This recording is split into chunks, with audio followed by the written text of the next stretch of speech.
12시 예배 오신 여러분들 한 사람 한 사람을 주님의 이름으로 사랑하고 축복합니다. 여러분들이 이 말씀을 잘 이해하고 따라오기 위해서는 사무엘 상하를 여러분들이 좀 읽고 오셔야 도움이 됩니다. 제가 이쯤 얘기했으니까 알아서 다 이제 읽으시리라고 생각하고, 오늘 여러분들이 기억해야 될 지명 하나가 있습니다. 뭔가요? 라마나옅. 자, 여러분들, 라마나옅이 무슨 의미가 있는 지명일까? 여러분 그거 하나만 딱 오늘 마음속에 넣고 가시면 됩니다. 사무엘상을 이렇게 묵상하다 보면 자주 등장하는 말이 있습니다. 라마로 내려가서, 라마로 내려가서, 이런 말입니다. 제가 말씀을 묵상하며 준비하다가 이 라마로 내려가서라고 하는 게 제 마음에 와닿았고요. 오늘 여러분들과 함께 그 의미에 대해서 좀 생각을 해보려고 합니다. 이 라마라고 하는 것은 오늘 제가 먼저 사무엘과 연관돼서 이야기를 할 텐데, 사무엘의 이야기를 하기 전에 등장하는 사무엘상 1장과 2장에서 등장하는데, 그의 아버지 엘가나 그리고 그의 어머니 한나와 연관돼서 나오고 있습니다. 먼저 한번 볼게요. 사무엘상 1장 19절 같이 한 목소리로 봅니다. 시작. 그들이 아침에 일찍 일어나 여호와 앞에 경배하고 돌아가 라마의 자기 집에 이르니라. 엘가나가 그의 아내 한나와 동침하매 여호와께서 그를 생각하신지라. 자, 이 상황이 이해가 되시나요? 한나가 무자하여 자식이 없어서 실로에 있는 성전에 가서 기도할 때에 하나님께서 그 기도를 들어주셨어요. 여기 그 말씀이죠. 여호와 앞에 경배하고 라마로 내려와서 라고 되어 있어요. 자, 사무엘상 2장 11절, 1장이 훌쩍 지나갑니다. 같이 봅니다. 2장 11절 시작. 엘가나는 라마의 자기 집으로 돌아가고 그 아이는 제사장 엘리 앞에서 여호와를 섬기니라. 자, 요 말씀은 이제 1장 사이에 어떤 일이 일어났냐면 하나님께서 사무엘을 아들로 주셨어요. 근데 한나가 하나님께 서원하여 기도하자. 하나님, 저에게 자식을 주시면 하나님께 드리겠습니다. 하나님이 쓰실 수 있도록 하겠습니다. 소위 우리가 어려운 일을 만날 때 서원 기도라고 하는 것을 합니다. 근데 사실 서원 기도를 하고 서원이 이루어졌는데 이 서원을 지키는 게 쉽지 않아요. 그 바라던 아들을 달라고, 그 아들을 하나님께 드리겠다고 서원은 했지만 정작 그 아들을 받았을 때 하나님께 드리는 게 쉽지 않았을 겁니다. 그런데 지금 2장 11절에 엘가나는 지금 아들을 데리고 실로에 와서 그 아들을 제사장에게 맡기고 자기는 다시 라마로 돌아갔다라고 되어 있습니다. 이 라마라고 하는 말이 계속해서 등장하고 있는데요, 이 라마는 엘가나의 고향입니다. 그런데 이게 무슨 의미일까요? 엘가나는 라마에 살면서 문제가 있을 때마다 성전에 올라옵니다. 그리고 성전에 올라와서 기도를 하고 그는 응답을 받고 다시 라마로 내려갑니다. 엘가나는 평신도입니다. 그런데 그는 중요한 문제를 안고 기도를 하고 그 기도를 들으신 하나님의 응답을 받고 다시 집으로 돌아옵니다. 전 이 부분에서 굉장히 중요한 것을 생각하는데, 오늘 여러분들에게 도전을 드리고 싶은 일 가운데 하나인데, 여러분들은 정말 우리들의 인생의 중요한 문제를 안고 하나님 앞에 가서 기도할 그 성전을 가지고 있는가? 이상한 말이라고 이야기할지 모르지만 많은 사람들이 그저 예배를 드립니다. 근데 우리에게 진정한 성전이 있는가? 그리고 더 중요한 것은 하나님께서 우리의 기도를 들으시고 생각하시는 그 성전에서 내려와 우리의 기도에 응답하시는 하나님의 말씀을 가지고 살아갈 우리들의 삶의 현장이 있는가? 저는 진정한 집은 우리의 신앙을 지키며 살아가는 삶의 현장이라고 생각해요. 사무엘상 1장 말씀에 엘가나와 한나가 기도하는 것을, 하나님께 기도하고 그들이 라마로 돌아왔을 때에 하나님께서 그들을 생각하셨다라는 말이 있습니다. 라마는요 참 귀한 곳인데 하나님이 그들의 기도를 생각하셨기 때문에 기도가 이루어지는 것이 라마입니다. 자, 그런데 이 라마라고 하는 말이 사무엘과 연관돼서 이제 라마나옅 이렇게 쓰여지고 있는데, 그러니까 라마나옅 하면 사무엘이 머물고 있던 처소를 의미하는 조금 작은 의미죠. 청바지를 입은 예수라고 하는 책이 있습니다. 그 책의 저자가 로리 베스 존스라고 하는 사람인데, 그 책에 보면 이런 이야기가 나옵니다. 이 책의 저자인 로리가 어린 시절 애완용으로 오리를 키웠습니다. 오리의 이름은 헬리엇. 자, 뭐 아주 범상치 않습니다. 오리를 키웠는데 오리를 위해서 집 앞마당에 인공으로 연못을 만들어 줬습니다. 그리고 집에 나갔다 돌아왔더니 오리가 물에 빠져 죽었습니다. 오리가 물에 빠져 죽었다니까요. 참 놀랍네요. 안 놀라시는 걸. 오리가 물에 빠져 죽었다고요. 네. 그래서 이 헬리엇이라는 오리를 수의사에게 데려갑니다. 이게 왜 물에 빠져 죽었는지 수의사가 이렇게 보더니 이렇게 이야기를 합니다. 아마 이 오리가 너무나 사랑을 받고 잘 자라서 아마 자기가 해야 할 걸 못한 것 같다고. 여러분, 오리는요 겨드랑이에서 기름이 나온답니다. 오리가 물 위에서 발을 막 이렇게 움직이고 난리를 법석을 피는 이유 가운데 하나는 이 겨드랑이에서 나오는 기름을 온몸에 발라야 오리가 물에 들어갔을 때 뜨는데, 이 기름을 바르지 않으면 오리가 물에 빠진답니다. 오리가 물에 빠져 죽었다니까요. 이 오리는 자기 몸에 발라야 될 그 기름을 바르지 못함으로 인하여 생명을 잃습니다. 저는 목회를 하면서 저는 천상제가 목회자다라고 생각하는데, 이런 책을 읽어도 늘 이렇게 설교와 연관이 되고, 제가 이 말씀을 준비하고 있을 때 이 책을 읽었기 때문에 저에게 이 생명력이라고 하는 단어가 떠올랐던 것 같아요. 오리의 생명을 지켜주는 것은요 그의 옆구리에서 나오는 기름입니다. 이게 귀찮기는 하지만 끊임없이 이 생명의 진액을 발라야 오리는 삽니다. 저에게 떠오른 말, 우리들에게 기도의 진액이니까, 우리가 성전에서 기도한 기도의 진액을 우리의 마음에 바르지 않으면 우리는 라마의 세상 속에서 들어와서 우리들의 생명력을 유지할 수 없습니다. 결국 우리들에게는 기도와 삶을 살아가는 이 두 가지 장소가 우리들에게 계속 필요한 거죠. 사무엘상 2장 11절, 조금 전에 읽었던 말씀인데 다시 한번 돌아가 봅니다. 엘가나는 라마의 자기 집으로 돌아가고 그 아이는 제사장 엘리 앞에서 여호와를 섬기니라. 그는 하나님께 서원한 것을 지키며 다시 라마로 내려갑니다.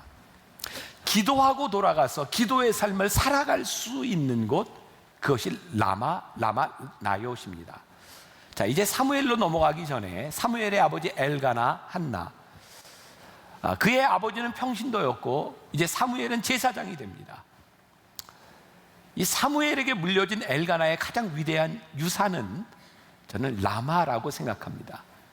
단순히 집을 물려준 것이 아니라 그가 성전에 가서 기도하고 기도한 대로 살아갈 수 있었던 삶의 믿음의 처소를 아들 사무엘에게 물려준 것, 가장 큰 믿음의 유산이라고 생각합니다. 오늘 사무엘의 은퇴에 대한 이야기를 하는데, 사무엘은 은퇴하고 돌아갈 곳이 있었습니다. 그것이 라마였습니다. 사무엘이 은퇴하고 그의 삶이 다 끝나버린 것이 아니라 기도하고 삶을 살았던 라마에서 그는 끝까지 사명자의 삶을 삽니다. 자, 이제 오늘 여러분들 가운데 은퇴하신 분도 있을 거고, 은퇴를 앞두고 있는 분도 있을 거고, 은퇴를 아주 많이 남겨놓은 사람도 있을 텐데, 오늘 우리들에게 은퇴하고 살아갈 라마나요시 있는가? 이것은 우리 신앙의 굉장히 중요한 질문이기도 합니다. 사무엘의 라마나요시를 생각하며 저는 이런 또 소제목을 잡아봅니다. 물러날 때를 알고 물러난 곳에서도 끝까지 사명자로 살았던 곳, 그것이 라마나요시입니다. 자, 사무엘상 7장 17절, 이제 사무엘이 나이 들어 은퇴하는 이야기가 나옵니다. 자, 같이 한번 보겠습니다. 사무엘상 7장 17절. 라마로 돌아왔으니 이는 거기에 자기 집이 있음이라. 거기서도 이스라엘을 다스렸으며 또 거기에 여호와를 위하여 제단을 쌓았더라. 자, 우리들에게 좀 이해할 수 없는 부분일 것 같아요. 아니, 은퇴했으면 깨끗이 은퇴하지, 은퇴하고 돌아와서 거기에서 이스라엘을 다스렸다. 자, 여러분들이 잘 알아야 되는 건, 조금 요 시점에서는 아직 이스라엘의 왕이 세워지지 않았습니다. 사무엘의 자식들이 사명을 감당하지 못했습니다. 라마로 돌아와서 그는 거기서 제단을 쌓고 거기에서 이스라엘을 다스렸다라고 되어 있고, 사무엘이 이스라엘을 다스리는 역사의 뒤안길로 이렇게 사라지는 때는 언제냐면 사울 왕을 세웠을 때입니다. 자, 이게 이제 사무엘상 5장을 이렇게 훌쩍 뛰어넘어가서 사무엘상 12장 23절에서 사울 왕을 세우고 난 후의 사무엘의 이야기입니다. 자, 12장 23절 같이 봅니다. 시작. 나는 너희를 위하여 기도하기를 쉬는 죄를 여호와 앞에 결단코 범하지 아니하고 선하고 의로운 길을 너희에게 가르칠 것인즉. 저는 사무엘의 사역이 끝난 다음에, 자, 이거 잘 구분하셔야 합니다. 사무엘은 제사장으로서 사사로서 사역이 끝났습니다. 근데 그 이후에 은퇴한 이후에도 그가 하나님 앞에 끝까지 사명자로 쓰임받을 수 있었던 이유 가운데 하나는 그가 은퇴하고 돌아갈 곳 라마 나옅이 있었기 때문은 아닐까라는 생각을 합니다. 라마는 그에게 물러남의 장소였으나 동시에 그에게 주어졌던 사명을 안고 들어가서 하나님의 부르심에 응답하는 장소였습니다. 자, 여기서 우리들이 중요하게 구분해야 될 것이 있습니다. 지금 한국 교회 안에 많은 문제들 가운데 이런 이야기를 합니다. 한국 교회는 원로가 없다. 은퇴한 분이 없다는 얘기일까요? 아닙니다. 은퇴를 하고 나이가 들어 은퇴를 했는데 원로로서의 역할을 하는 사람이 없다는 거예요. 교회에 문제가 있었을 때 그것을 중재할 사람이 없다는 거예요. 근데 사무엘에게 있어서 정말 중요한 것이 있는데요, 그의 사역이 끝났는데 하나님께서 그를 끝까지 사명자로 쓰셨다는 거예요. 자, 이제 지지난주 말씀들을 여러분들이 기억할 때 사울 왕이 하나님께 버림받게 되는 그런 몇 가지 포인트들이 나오는데, 사무엘상 13장 그리고 사무엘상 15장, 기억을 하시는지 못하시는지, 사무엘상 13장에서 사울이 블레셋과의 전투가 있었고요, 15장에서는 아멜렉과의 전투가 있었습니다. 하나님께서 13장에서 사무엘을 버리시겠다라고 얘기했지만 그것은 실제 버리신 게 아니라 너 좀 잘해라 라고 하는 의미였고요, 15장의 아말렉과의 전투에서 이제 순종이 제사보다 낫다라고 하는 유명한 말이 나오고, 사울 왕이 거기서 자기를 위하여 기념비를 세우고 갈멜에서 길갈로 내려갔을 때 이제 하나님께서 완전히 사울 왕을 버리시기로 작정하십니다. 자, 사무엘상 15장 34절, 요때 사무엘이 다시 등장합니다. 이에 사무엘은 라마로 가고 사울은 사울 기브와 자기의 집으로 올라가니라. 이게 언제 등장한 거냐면 하나님께서 이제 너를 버리셨다라고 하는 말을 하면서 사무엘은 다시 라마로 가고 사울은 다시 기브아로 자기의 집으로 갑니다. 그리고 16장으로 오면 하나님께서 사무엘에게 다시 사명을 주시는데, 이제 내가 사울 왕을 버렸으니 저기 베들레헴 이새의 집에 가서 그의 아들들에게 기름을 부어라 라고 이야기해요. 이거 기억나세요? 예, 사무엘상 16장 13절입니다. 사무엘이 기름 뿔병을 가져다가 그의 형제 중에서 그에게 부었더니 이날 이후로 다윗이 여호와의 영에게 크게 감동되니라. 사무엘이 떠나서 라마로 가니라. 여러분, 사무엘상을 읽으면 저는 굉장히 흥미롭게 보았습니다. 사무엘은요, 끊임없이 라마로 갑니다. 그리고 거기에서 하나님 앞에 끊임없이 부르심을 받습니다. 하나님은 라마에 간 사무엘을 계속해서 쓰시고 있죠. 은퇴를 참 잘한 사람, 자, 여기에서 우리들이 구분해야 되는 거, 제가 말씀을 준비하면서 이렇게 구분을 해봤습니다. 우리의 사역이 끝났다고 우리의 사명이 끝나는 것은 아닙니다. 그런데 어떤 사람은 사역이 끝나면 사명도 끝나는 사람이 있습니다. 우리들에게 라마 나옅이 있으면 우리의 사역이 끝나도 우리는 사명이 끝나지 않고, 우리들이 은퇴를 해도 하나님께서 끝까지 우리를 쓰시는 사람이 될 수 있는데, 우리들에게 영적인 라마 나옅이 없기 때문이 문제는 아닐까? 제가 또 이상한 질문을 하나 던집니다. 라마 나옅은 왜 라마 나옅일까요? 라마 나옅은 왜 라마 나옅이 되었을까요? 요즘 인터넷에 기독교 이런 사이트, 신문, 인터넷 신문 이런 데 보면 종종 교회 매매 광고가 납니다. 거기에 어떤 상가 건물도 났고 이 교회도 났는데 사실 분 타실 분 하면서 거기에 이런 문구들이 종종 등장합니다. 이 장소는 기도가 쌓인 곳입니다. 그러니까 빨리 사십시오, 이런 얘기예요. 자, 여러분들에게 묻겠습니다. 기도가 쌓인다고 하는 것은 어떤 의미일까요? 저는 그 영성훈련을 인도하면서 지금 20년 가까이 우리 교인들과 함께 프레스디아스를 인도하면서 진짜 깨닫게 되는 게 있는데, 장소를 몇 번 옮겼거든요. 어떤 곳에 가면 진짜 기도가 잘 됩니다. 어떤 곳에 가면 참 영적으로 힘이 듭니다. 그래서 물어보면 그곳에 영성 훈련이나 영적으로 많이 쌓여졌던 곳에 기도가 잘 됩니다. 정말 이거 뭐라고 설명할 수 없어요. 그런데요, 본래부터 그 장소가 그런 장소였을까요? 라마나요시라고 하는 그곳에 사무엘이 갔기 때문에 그곳에서 사무엘이 위대한 사람이 되고 하나님이 그를 사명자로 끝까지 쓰셨을까요? 아니죠. 라마나요시 라마나요 될 수 있었던 것은 사무엘이라고 하는 사람이 라마나요스에서 사역이 끝났지만 사명자로서 거기서 살았기 때문에 라마나요시 라마나요 되는 겁니다.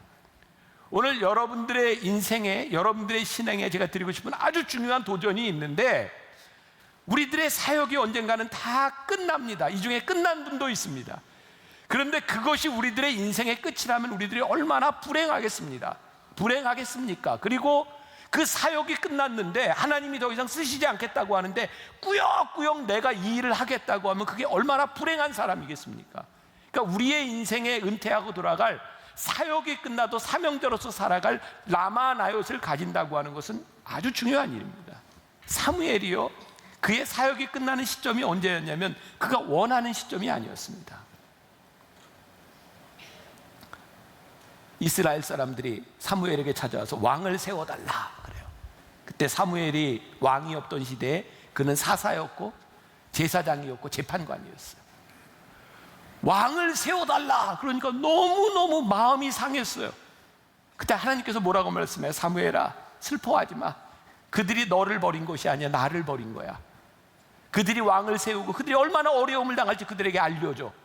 여러분, 사무엘이 그의 사역이 끝난 것이 그가 원하는 시점에서 끝난 것이 아니라 그가 원치 않았던, 어쩌면 그는 굉장히 서운한 마음을 가지고 그는 은퇴하게 됩니다. 그런데요, 하나님께서 더 이상 네 사역이 여기까지다 라고 말씀하셨을 때 사무엘은 라마나요스로 갑니다. 저는 사무엘의 위대함은 거기에 있다고 생각해요. 사울과 비교해 볼까요? 사울이 사무엘상 13장과 15장을 거치면서 하나님께 버림을 받습니다. 저는 이런 상상을 합니다.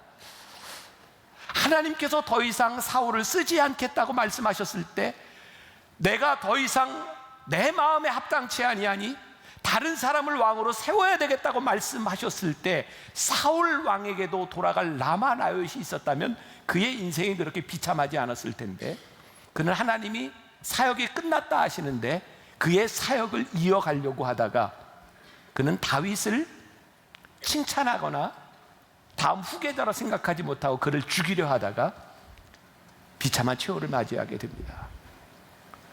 사무엘이 훌륭하게 은퇴하고 우리들에게 좋은 사람으로 기억될 수 있었던 것은 그의 영적 라마나요시 있었고, 사울에게는 그의 인생에 라마나요시 없었다는 거예요.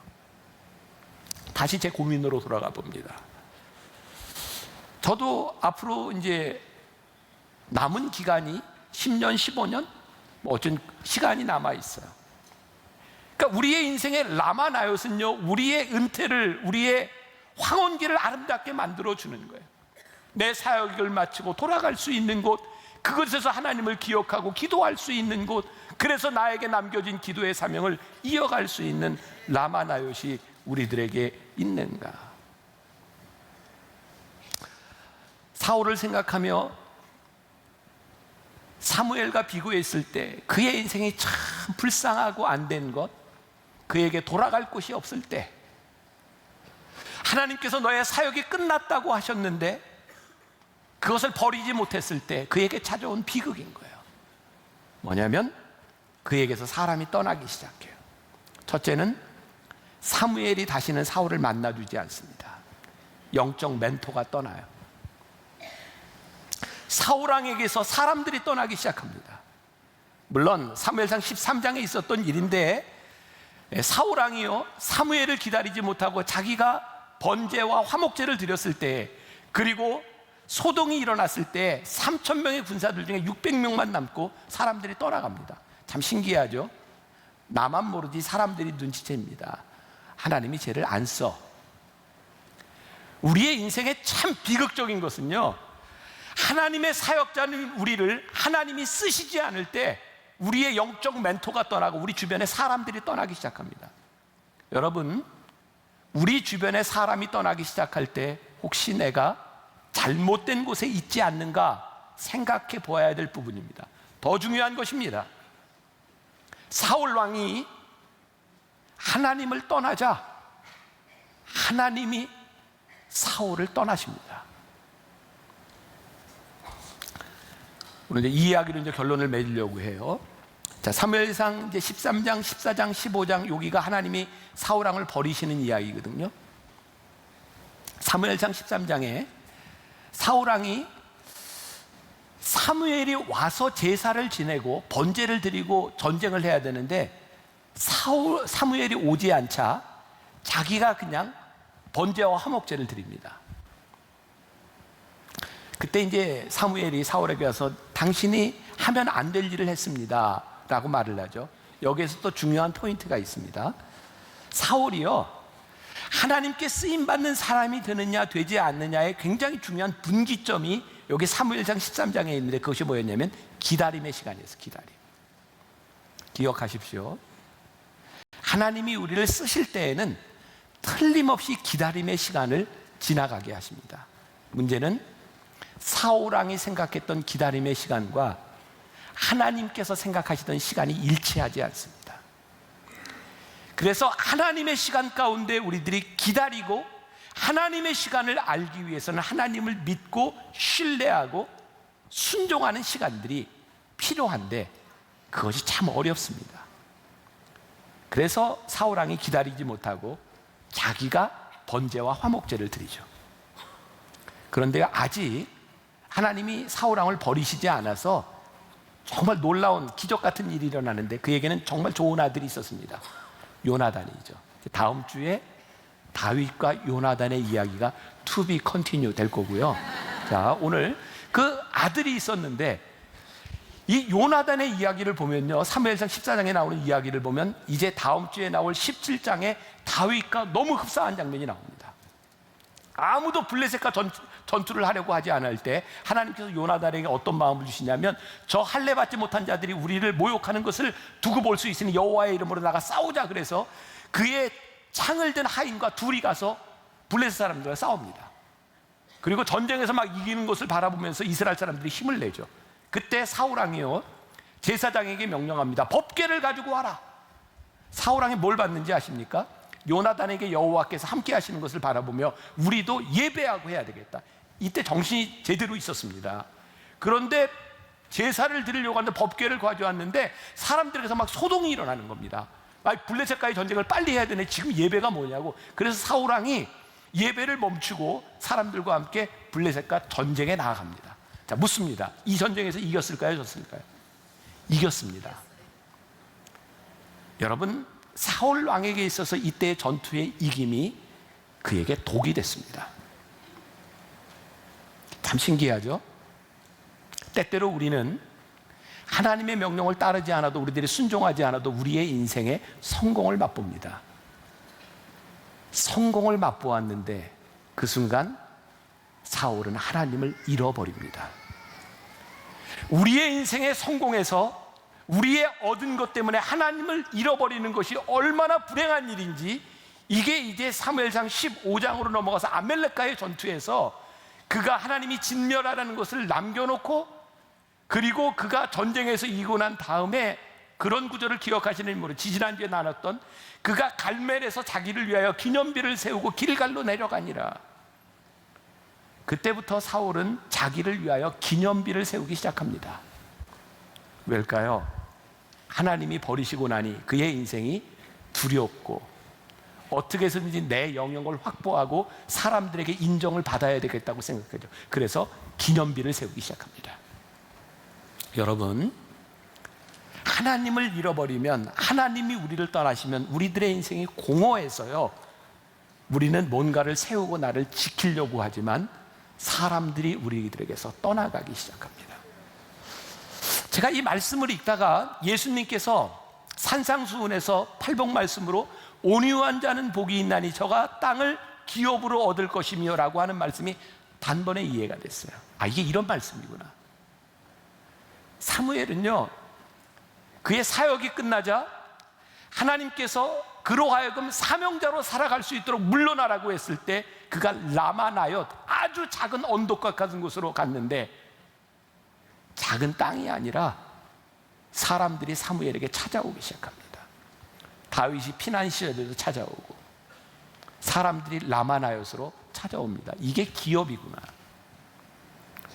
혹시 여러분들 가운데 은퇴하고 사역이 끝났는데 누군가 여러분들의 주변에 있는 사람들이 여러분들을 떠나고 있다면 하나님 앞에서 여러분들을 돌아보십시오.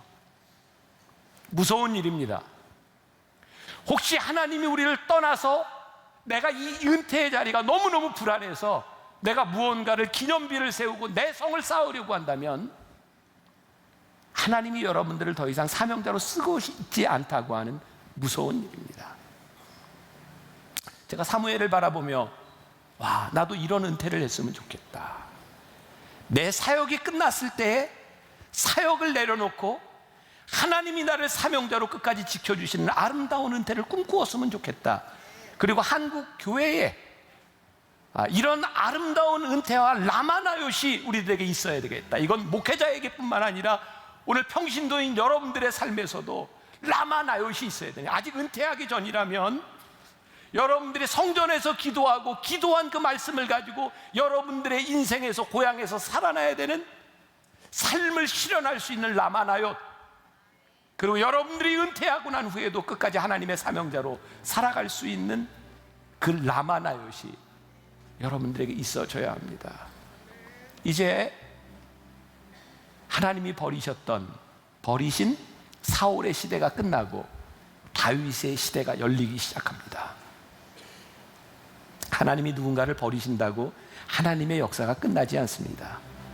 누군가를 통하여 하나님의 일은 끊임없이 이어집니다. 중요한 것은 우리가 끝까지 하나님 앞에 쓰임을 받는가 쓰이지 못하느냐에 대한 부분이죠. 여러분들의 인생에 라마나요시 있으면, 저에게 라마나요시 있으면 우리의 사역이 끝나도 하나님은 우리를 끝까지 사명자로 쓰실 수 있음을 믿으며 여러분들의 인생의 라마나요스를 만들 수 있기를 주님의 이름으로 간절히 축원합니다.